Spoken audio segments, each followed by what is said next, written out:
Hi everyone, welcome back to the channel. तो यार आज हम करने वाले हैं कोड फोर्सेस राउंड 1106 की problem number A B C. ठीक है। तो प्रॉब्लम कहती क्या है ज़रा देखते हैं। तो प्रॉब्लम नंबर वन पे आते हैं और प्रॉब्लम नंबर वन ये कहती है कि यार आपको ना दो एरे गिवन है। ठीक है, ए और बी। और जब आपको ये दो एरे गिवन है तो आपको ए को बी में कन्वर्ट करना है by doing some operations on A. B में हम कुछ नहीं करेंगे। ठीक है। और वो दो ऑपरेशन क्या है? ऑपरेशन नंबर वन ये कहता है कि यार आप क्या कर सकते हो। आप एरे के किसी भी एलिमेंट को, फर्स्ट एरे के, बी को भूल जाओ, ए के किसी भी एलिमेंट को एक से रिड्यूस कर सकते हो और उसमें आपको 1 सेकंड लगेगी। दूसरा है आप ए को रीऑर्डर कर लो, ठीक है, पर उसमें आपको सी सेकंड्स का टाइम लगेगा जो इनपुट में गिवन भी है। तो आपको ए को बी में कन्वर्ट करना है और आपको मिनिमम टाइम बताना है अगर पॉसिबल है, और अगर पॉसिबल नहीं है तो आपको आउटपुट -1 रिटर्न कर देना है। ठीक है। तो इतना सा काम है। तो यार आते हैं जल्दी से हम अपने व्हाइट बोर्ड पे और देखते हैं। तो यार देखो, मैंने शायद छोड़ो। हाँ, तो यार देखो, हम क्या कर सकते हैं। हम इतना सा कहते हैं कि देखो, अगर कहीं पे मेरा initially A of I B of I से कम है तो क्या मैं ऑपरेशन वन से, जिसमें बस ए ऑफ आई को ए ऑफ आई -1 से रिप्लेस करूंगा। ठीक है। क्या मैं सिर्फ इस ऑपरेशन से कन्वर्ट कर सकता हूँ ए को बी में? नहीं। क्यों नहीं? क्योंकि यार ऑपरेशन वन में हम एरे की वैल्यू को रिड्यूस कर रहे हैं, लेकिन यहाँ ऑलरेडी कम है तो बढ़ाना है हमें, तो नहीं कर सकते। तो देखो, तो यहाँ से ना मेरे दो पार्ट बन जाते हैं। एक तो कि रीऑर्डर, रीऑर्डर अगर मैंडेटरी है और अगर मैंडेटरी नहीं है। ठीक है। अगर मेरा रीऑर्डर मैंडेटरी है, पहली चीज तो मैं रीऑर्डर उस वे में करूंगा जहां पे मैक्सिमम एलिमेंट मैच करे, विच इज मैं दोनों एरे के सॉर्टेड फॉर्मेट रख लूंगा। ठीक है। ऑल्दो हम बी को नहीं कर सकते, पर सपोज करो बी में कुछ ऐसा है कि 1 3 2 4 5 है, ऐसा कुछ है ना। और ए के कुछ है, तो मैं बी के हिसाब से ही तो ए को रखूंगा। तो मैं कहता हूँ जब दोनों सेम ही रहेंगे दोनों को सॉर्ट मार दूं। ठीक है। अल्टीमेटली कर तो रीऑर्डर ही रहे ना, है ना। तो मैं क्या करूंगा, मैं रीऑर्डर करूंगा और फिर मैं क्या करूंगा, बचे हुए पे ऑपरेशन वन कर लूंगा। क्योंकि रीऑर्डर में एक बार ही करूंगा तो ज्यादा बेटर है, उसके बाद करने का कोई सेंस नहीं बनाता है ना। ठीक है जी। यहाँ तक कोई समस्या? तो इतनी सी बात है कि हाँ, मैं रीऑर्डर करूंगा और जो बेस्ट मैचिंग पॉसिबिलिटीज होगी मैं उनको रखूंगा, यानी दोनों एरे को सॉर्ट कर लूंगा, और जो जो मैच करेंगे वो ठीक है। जो जो मैच नहीं करेंगे तो वहां पे दो पॉसिबिलिटीज है। वहां पे है कि A R R of I is lesser than B R R of I, और एक है A R R of I is greater than B R R of आई।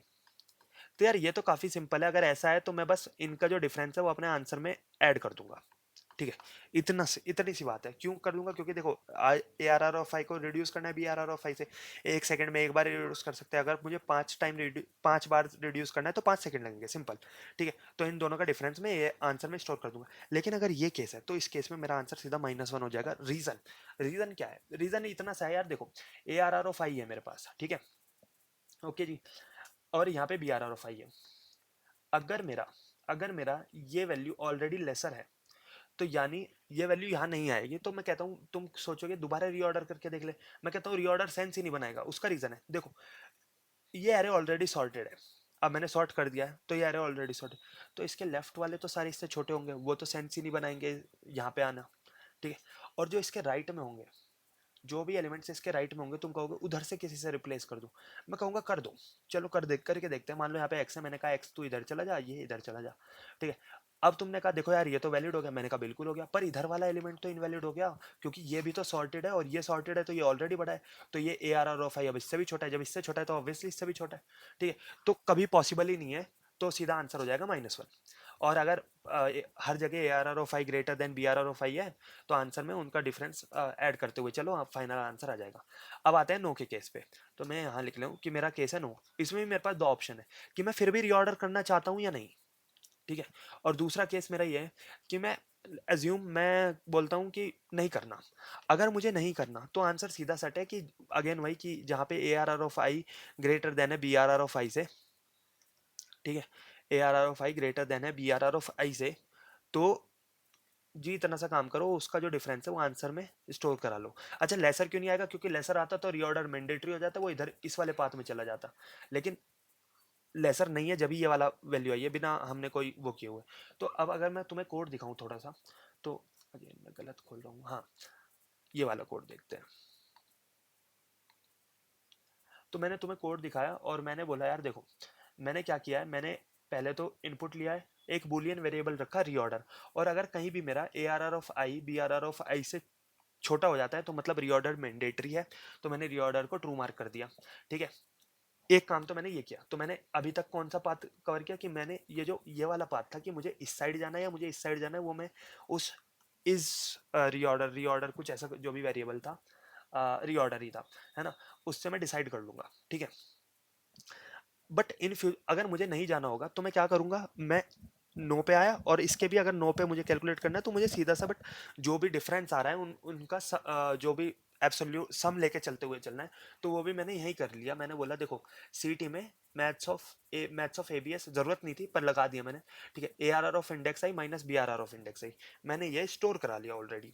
ठीक है जी, यहाँ तक कोई दिक्कत? तो मैंने कहा ये दो काम भी हो गए, अब तीसरे काम पे आते हैं।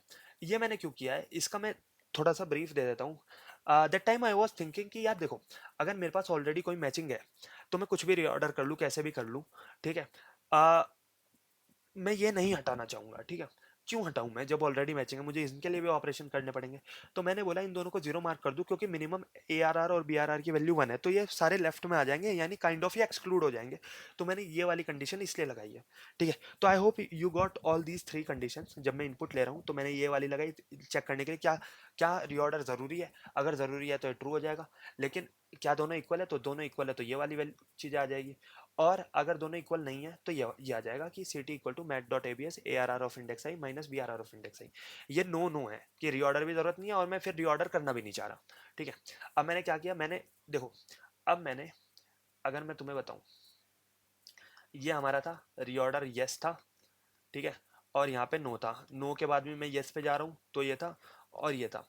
ठीक है, तो मैंने ये वाला तो पूरा कैलकुलेट कर ही लिया कि रीऑर्डर ज़रूरी है, तो फिर सीधा सा ऑपरेशन वन लगा दो जैसे भी, वरना जो भी माइनस वन वाला केस था। और मैंने नो नो भी कैलकुलेट कर लिया है। अब मेरे पास बचा है बस यस वाला केस, ये वाला केस कैलकुलेट करना है। तो मैंने कहा मैं इसको रीऑर्डर करके ही देख लेता हूँ। तो मैंने सीधा सा दोनों को सॉर्ट कर दिया। ठीक है, दोनों को सॉर्ट करने के बाद मैंने क्या किया, मैंने इतना सा काम किया कि देखो जहां भी A R R of I B R R of I से कम है तो मैंने माइनस वन प्रिंट कर दिया, क्योंकि अब मैं रीऑर्डर कर चुका हूँ और अगर अब भी माइनस ये वाली कंडीशन आ रही है तो यानी वो ये वाली कंडीशन बैठ रही है। ये वाली थोड़ा बड़ा करते हैं, ये वाली कंडीशन। ठीक है, कि यहाँ पे रीऑर्डर जरूरी है पर फिर भी नो आ रहा है। ठीक है, उसके बाद अगर मेरा इक्वल नहीं है तो मैंने क्या किया, उन दोनों का डिफरेंस स्टोर कर लिया। तो देखो अगर रीऑर्डर मैंडेटरी है तो मैंने कहा रीऑर्डर की कॉस्ट प्लस जो भी डिफरेंस है, डिफरेंस यहाँ पे है बचे हुए का, है ना।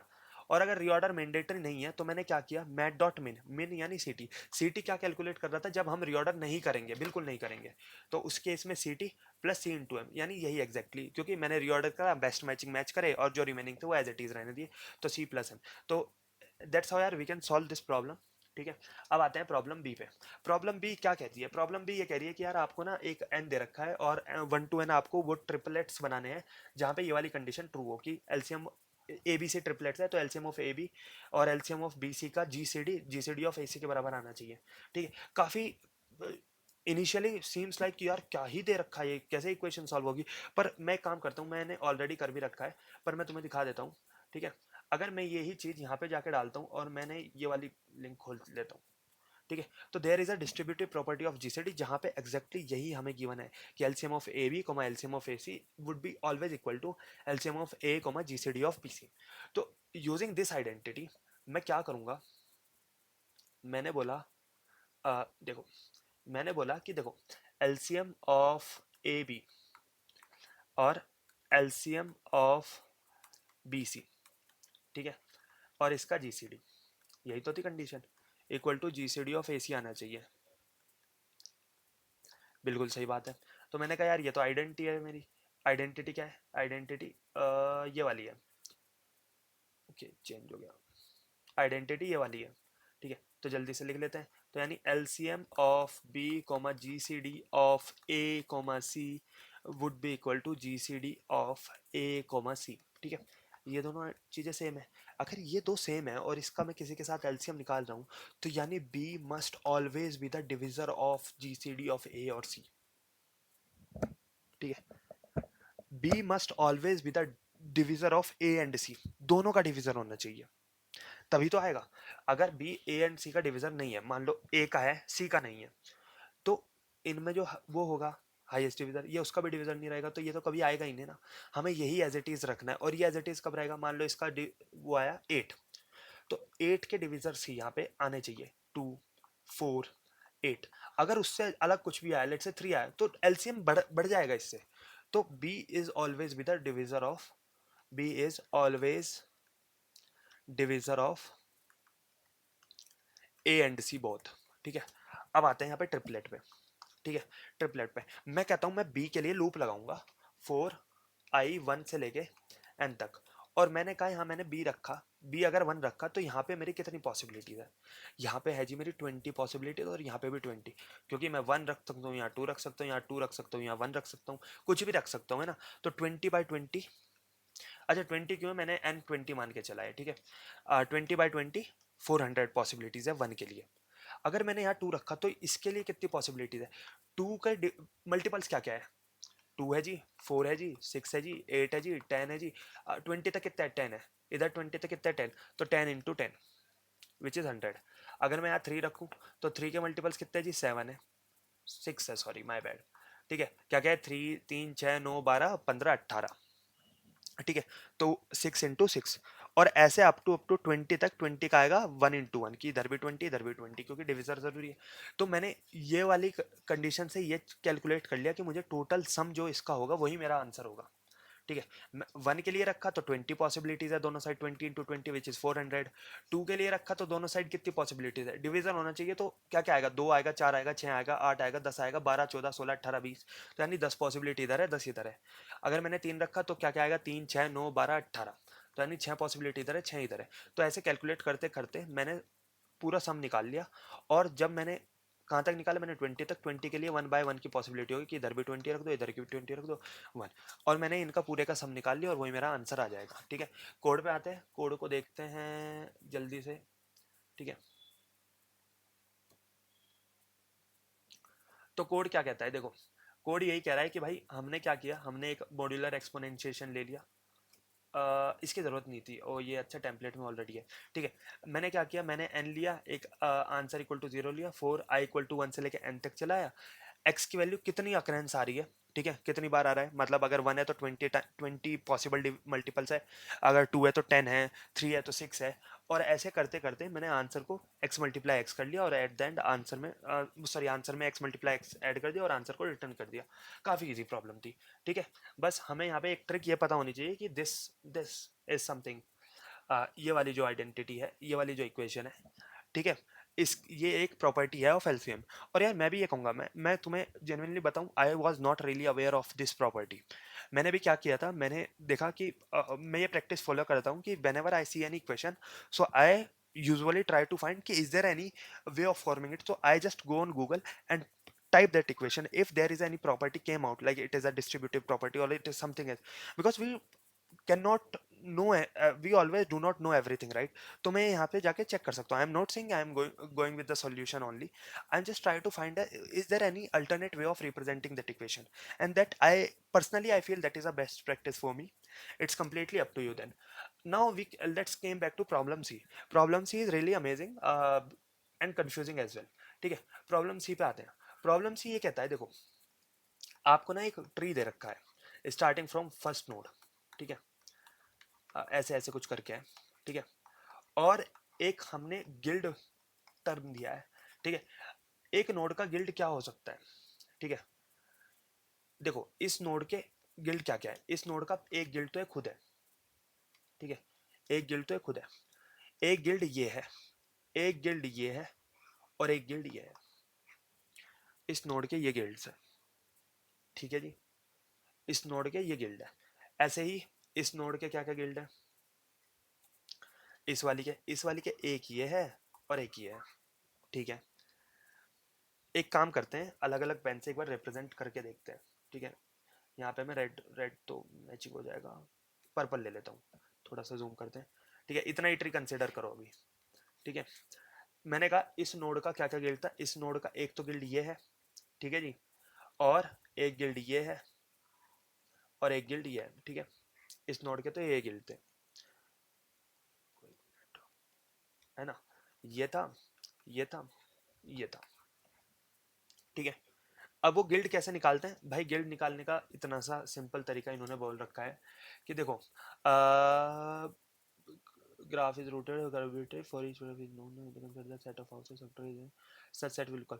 तो ये देखो, for each such house यानी node, you can say v, each non negative integer h, consider the set of houses that are subtree of v, यानी मान लो ये एक नोड है 4, ठीक है, और आप वो सारे नोड्स का सेट कंसिडर करो जो एग्जैक्टली एच डिस्टेंस पे हो, बिलो सब ट्री, ऊपर नहीं जाना, क्योंकि ये क्या है, दिस इज योर, कहाँ लिखा हुआ था वो, रूटेड ट्री है, ठीक है, तो इट इज पॉइंटिंग डाउनवर्ड, ठीक है, तो इसके नीचे जो जो है, ठीक है, तो यानी अगर टू का मैं देखूं, फॉर एग्जाम्पल इन्होंने दे रखा है, for example H equal to zero, the guild consist of vertex C, यानी अगर मैं फोर से स्टार्ट करूं, तो अगर एच जीरो है तो उसका एक गिल्ड ये हो गया, अगर उसकी हाइट वन पे जाके देखें उसका एक गिल्ड ये हो गया, और हाइट टू पे ये वाले गिल्ड हो गए।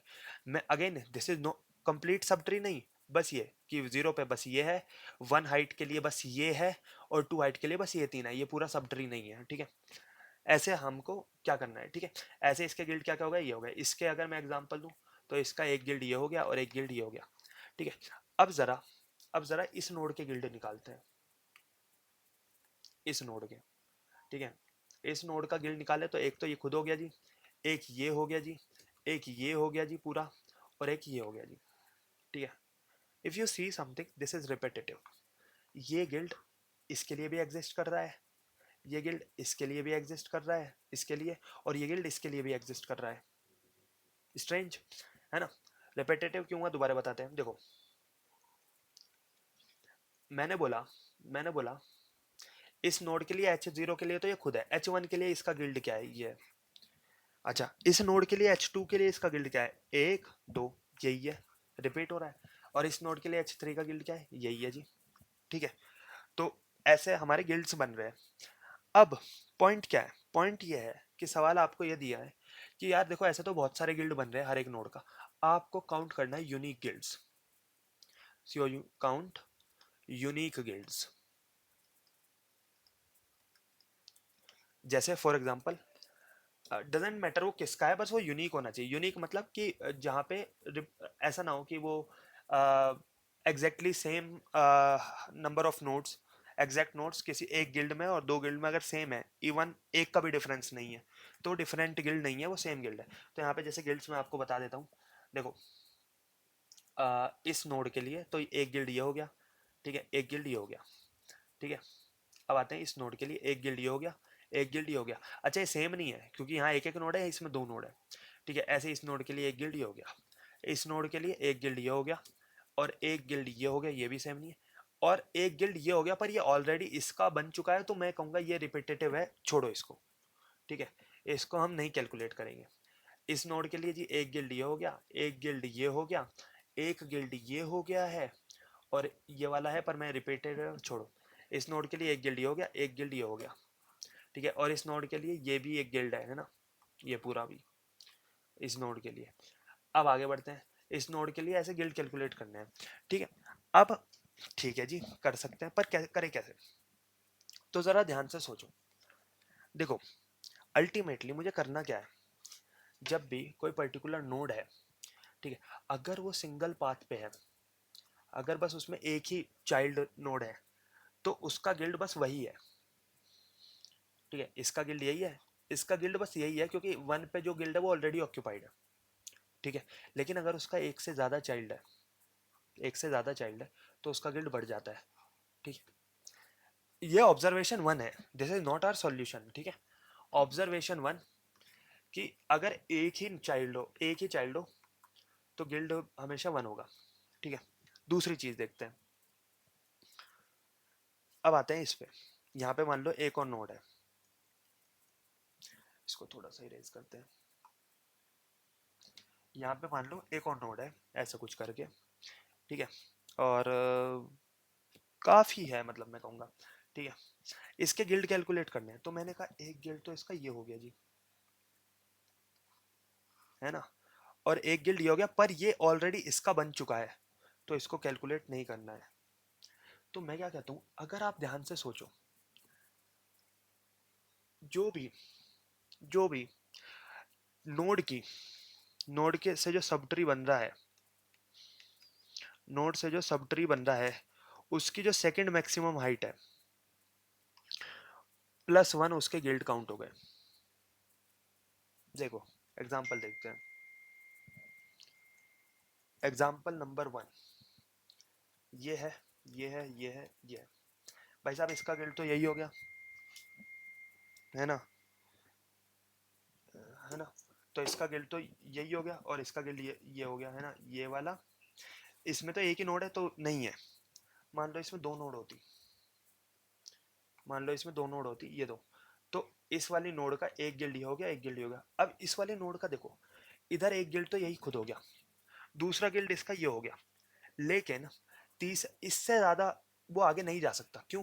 क्योंकि इससे ज्यादा एक ही पाथ बचता है और वो नीचे किसी ना किसी ने कवर कर लिया होगा। अगर इसमें यहाँ कुछ और भी होता मान लो, तो ये गिल्ड बन सकता था, है ना।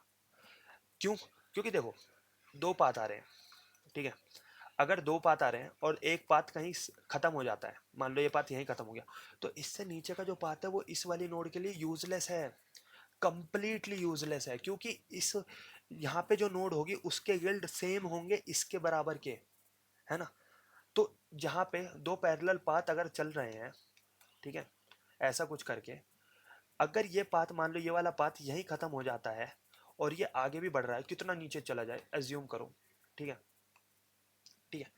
अ, वैसे सेकंड मैक्सिमम में बताऊंगा, मान लो ऐसा है, ठीक है, ऐसा कुछ है। तो देखो इस वाली नोड के लिए सेकंड मैक्सिमम हाइट क्या है? ये है। तो यहाँ तक तो गिल्ड डिफरेंट रहेंगे, वो इसके लिए रहेंगे क्योंकि बाकी में ये दो कवर करने की क्षमता नहीं है, वो इसमें ही है। लेकिन इससे नीचे जाने के बाद जो ये गिल्ड्स बनते हैं इसके, ये ऑलरेडी इसके भी हैं, है ना, है नहीं है। तो मैं क्या कहता हूँ कि मैं हर ट्री की, अगर हर सब नोड की सेकंड मैक्सिमम हाइट निकाल लेता हूँ, वही मेरा आंसर हो जाएगा। क्यों हो जाएगा? उसका रीज़न ही यही है।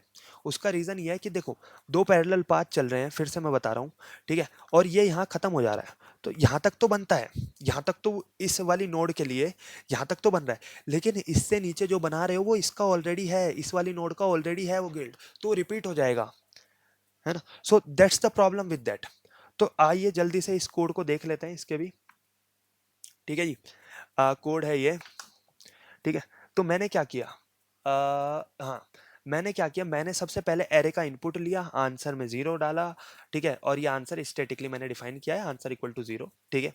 एरे लिस्ट ली, एडजेसेंसी मैट्रिक्स बना दी, एडजेसेंसी लिस्ट सॉरी, और मैंने एक सॉल्व फंक्शन कॉल कर दिया ARR एडजेसेंसी लिस्ट पे, और 1 से स्टार्ट कर रहे हैं, 1 से स्टार्ट कर रहे हैं। देखो क्या किया हमने, जो हम एरे में फाइंड मैक्सिमम सेकंड मैक्सिमम वाला लॉजिक है, उसी लॉजिक के बेस पे एक मैक्सिमम लिया, इनिशियली वो 0 है, एक सेकंड मैक्सिमम लिया, इनिशियली वो भी 0 है।